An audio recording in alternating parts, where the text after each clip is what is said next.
दोस्तों अगर आप 2023 में मॉड्यूलर किचन प्लान कर रहे हैं और अगर आप अपने किचन को कम बजट में प्लान करना चाहते हैं तो आज का वीडियो आपके लिए बहुत इन्फॉर्मेटिव होने वाला है। इस वीडियो में हमने 10 ऐसी टिप्स कंपाइल अप की है, उसको मैं आपके साथ शेयर करूंगा ताकि आप अपने किचन को कम खर्चे में अच्छा मॉड्यूलर किचन अपना तैयार कर पाओ। तो आइए दोस्तों शुरू करते हैं आज का वीडियो बिना किसी देरी के। सब्सक्राइब कीजिए जीएम फर्नीचर चैनल को मॉड्यूलर किचन पर लेटेस्ट वीडियोस के लिए और कांटेक्ट कीजिए ऑनलाइन किचन डिजाइनिंग सर्विसेज के लिए। दोस्तों आज का जो पहला टिप है वो है अपना कि using a ventilation grill basket instead of weaker basket. दोस्तों होता क्या, हमें आलू प्याज रखने के लिए या खुले में जो वेजिटेबल रहती है उसको स्टोर करने के लिए वीकर बास्केट जनरली यूज़ की जाती है। इसकी जो कॉस्टिंग आती है दोस्तों वो 4000 से लेकर के 6000 रुपये तक की मार्केट में आती है। लेकिन अगर आप चाहो तो ऑल्टरनेटिव में क्या कर सकते हो, एक वुडन का ड्रॉवर सिस्टम बना के उसको नॉर्मल चैनल्स के ऊपर चला सकते हो और सामने से उसके ऊपर जो वायर मैश रहती है, जो जाली रहती है, उसी को प्लेस कर सकते हो। तो उससे आपका जो वेंटिलेशन भी बना रहेगा और आपको वीकर बास्केट लगाने की जरूरत भी नहीं पड़ेगी। इस तरह की जो कस्टमाइज ड्रॉवर रहती है, अगर आप इसकी ओवरऑल टोटल कॉस्ट कैलकुलेट करोगे तो 2000 से लेकर 2500 रुपये तक की आपको ड्रॉवर पड़ जाएगी इंस्टेड ऑफ वीकर बास्केट जो कि आपको 4000 से 6000 की पड़ती है। तो आप यहाँ पे अपना आराम से 50% तक का कॉस्ट सेविंग कर पाओगे। दोस्तों जो नेक्स्ट पॉइंट है वो है पेंट्री यूनिट के रिगार्डिंग। दोस्तों जो पेंट्री यूनिट रहती है, अगर आप कस्टमाइज पेंट्री बनाते हो ड्रॉर्स और शेल्फ यूज करके, तो उसकी कॉस्ट आपको पेंट्री मैकेनिज्म जो मार्केट में आते हैं, यानी कि पुल आउट पेंट्री आती है या फिर जो ओपनेबल पेंट्री यूनिट्स आती हैं, उसके कंपैरिजन में काफ़ी कम पड़ती है।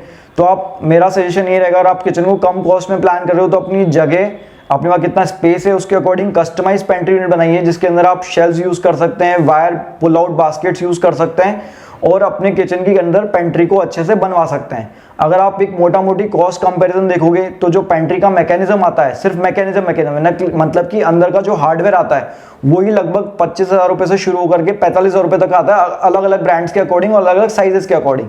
अगर आप पेंट्री को कस्टमाइज करवाते हो तो आपकी पूरी मैकेनिज्म की कॉस्ट सेव हो जाती है और आपके लिए लॉन्ग टर्म ड्यूरेबल भी रहता है, क्योंकि मैकेनिज्म अगर आपका थोड़ा सा भी खराब हो गया तो पूरा मैकेनिज्म ही खराब हो जाएगा, आपको यूज नहीं कर पाओगे इस पेंट्री को। अगर आप कस्टमाइज पेंट्री बनाते हो शेल्फ और ड्रॉवर के साथ में, उसको आप लॉन्ग टर्म तक यूज कर सकते हो। अगर कोई ड्रॉवर खराब भी हो जाती है तो पर्टिकुलर वो ड्रॉवर आप यूज नहीं कर पाओगे, बाकी पेंट्री तो आप यूज कर पाओगे।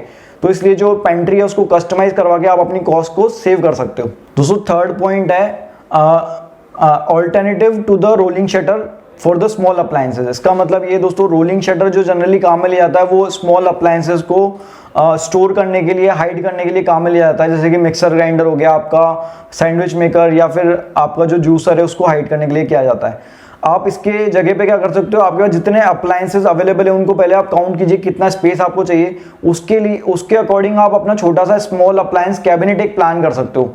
जो स्मॉल अप्लायंस कैबिनेट होता है जैसा कि आप साइड में फोटो में देख रहे हो, इस तरह का लिफ्ट अप वाला भी हो सकता है, ओपनेबल भी हो सकता है। लेकिन अगर आप कंपेयर करोगे कॉस्टिंग पार्ट को तो इस वाले अप्लायंस कैबिनेट की कॉस्टिंग रोलिंग शटर के मुकाबले कुछ भी नहीं पड़ेगी। उसका रीजन ये है कि रोलिंग शटर का जो मैकेनिज्म आता है उसकी स्टार्टिंग कॉस्ट 10,000 रुपये रहती है और अगर आप उसको ग्लास में या किसी अल्टरनेटिव फिनिश में प्लान करते हो तो लगभग 25-30 हज़ार रुपये तक का रोलिंग शटर मार्केट में आता है। उसके कंपेयर में अगर आप पल्ला लगा के इसको काम को कर लेते हो तो आपका लुक भी बना रहेगा, आपके अप्लायंसेस भी हिडन हो जाएंगे और आपका कॉस्ट भी एक्सटेंसिवली सेव हो जाएगा।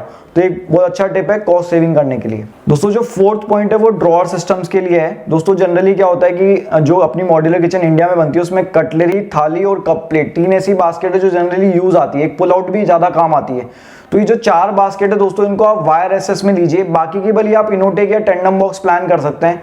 मैं उसका रीजन बताता हूँ कि कॉस्ट कैसे सेव कर सकते हो आप। जो टेंडम बॉक्स होती है यानी इनोटेक जो होती है वो जनरली पहले प्लेन बनती है, यानी कि प्लेन ड्रॉर्स बनती है, उसके ऊपर से इंटरनल फिटमेंट यूज किए जाते हैं उसको ड्रॉवर को ऑर्गेनाइज करने के लिए, उसको यूजफुल बनाने के लिए। तो अगर आप प्लेन ड्रॉर्स बनाओगे इनोटेक की, पहले उसके अंदर ऑर्गेनाइजर लगाओगे तो एक इनोटेक की कॉस्ट आपकी लगभग 5,000 रुपए के आसपास पहुंच जाएगी। मतलब पहले इनोटेक का जो ड्रॉअर मैकेनिज्म हो गया वो 2-2,500 रुपए का हो गया, उसका बेस आएगा, बैक आएगा और फिर उसके अंदर इंटरनल फिटमेंट आएगा, तो टोटल लगभग 5,000 रुपए लगेंगे।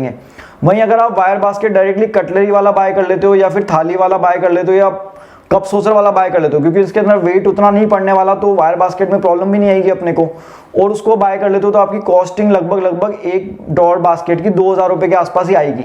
तो इस तरह से आप अपने पर ड्रॉअर सिस्टम 1,000 रुपए बचा सकते हो और इतने जैसे 3-4 ड्रॉअर्स प्लान करते हो तो 10-12,000 रुपए अपने सेविंग कर सकते हो। तो एक बहुत अच्छा टिप है अपनी किचन में कॉस्ट सेविंग करने के लिए। दोस्तों जो नेक्स्ट टिप है हमारा वो है कॉर्नर शेल्फ के रिगार्डिंग। जो दोस्तों कॉर्नर कैबिनेट होता है उसके अंदर आप या तो जब एल कॉर्नर प्लान कर रहे हो तो उसको शेल्फ के जरिए प्लान करें, L corner with shelf plan करें, या फिर आप उसके अंदर रोटेटिंग कॉर्नर या डी ट्रे लगवाएं।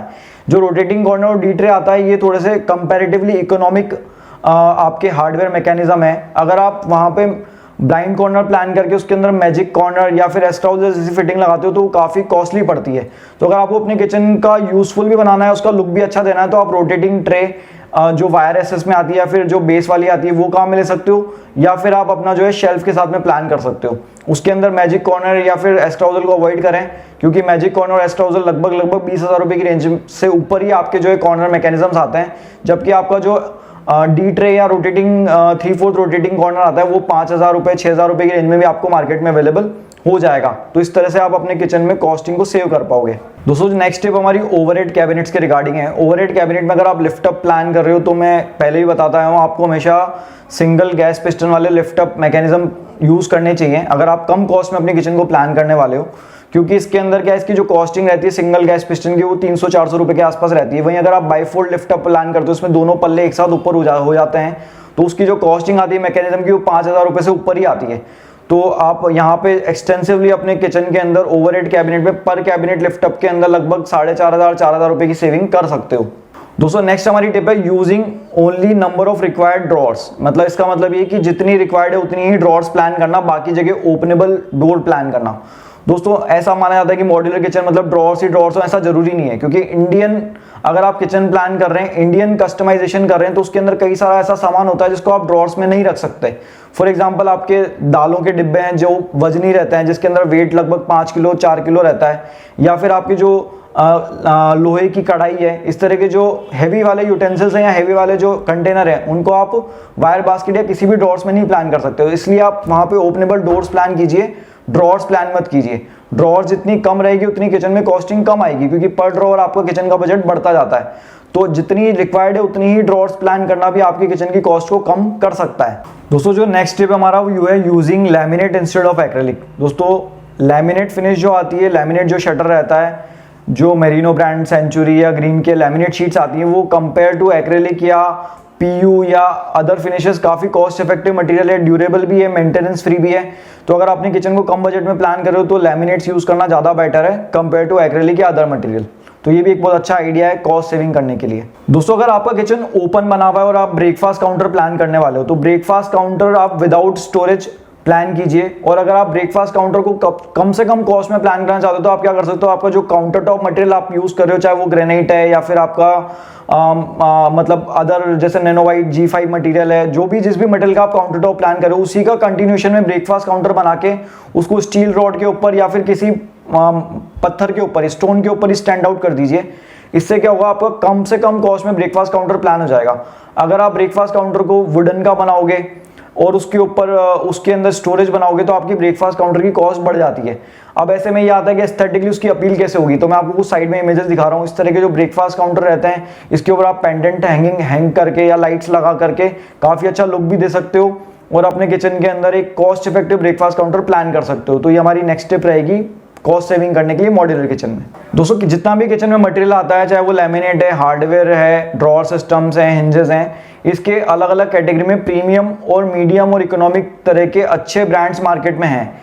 तो ऐसे में आप क्या कर सकते हो कि instead of premium, super premium category के हार्डवेयर या लैमिनेट्स या एक्रेलिक के ब्रांड यूज करने की बजाय आप मिड रेंज के जो अच्छे ब्रांड्स अवेलेबल हैं उनको यूज कीजिए। तो आपकी ऑटोमेटिकली कॉस्टिंग 30% तक डाउन चली जाएगी, क्योंकि मार्केट में मॉड्यूलर किचन के अंदर मार्केट में ये जनरल ट्रेंड है कि जो सुपर प्रीमियम वाली कैटेगरी के ब्रांड्स हैं उनसे लगभग मीडियम कैटेगरी के ब्रांड की कॉस्ट का डिफरेंस 30% के आसपास है।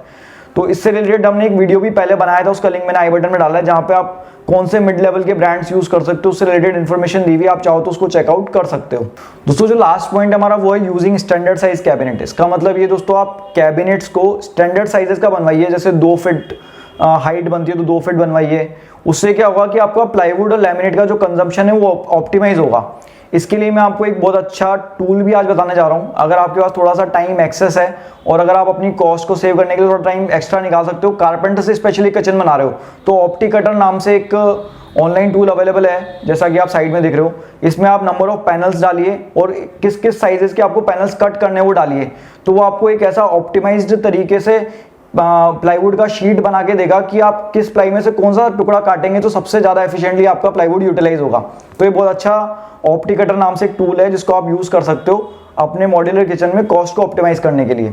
तो दोस्तों ये हमारी आज की वीडियो थी रिगार्डिंग सम पॉइंट्स जो मैंने नोट डाउन किए। अब आज की वीडियो काफी लंबी हो रही है तो मैं इसको नेक्स्ट पार्ट में आपको कुछ ऐसे टिप्स और दूंगा जिसके जरिए आप अपना pre construction related modular kitchen में कॉस्ट सेविंग कहाँ की जा सकती है उसके बारे में डिस्कस हम करेंगे। आज की वीडियो में मैंने कुछ फर्नीचर हार्डवेयर और फर्नीचर से रिलेटेड कॉस्ट सेविंग आइडियाज आपको दिए। अगर आपको वीडियो पसंद आया, चैनल पे जो टिप्स दे रहे हैं, कंटेंट दे रहे हैं वो अच्छा लग रहा है तो चैनल को शेयर जरूर कीजिए, सब्सक्राइब जरूर कीजिए। इसी तरह से प्यार देते रहिए, देखते रहिए।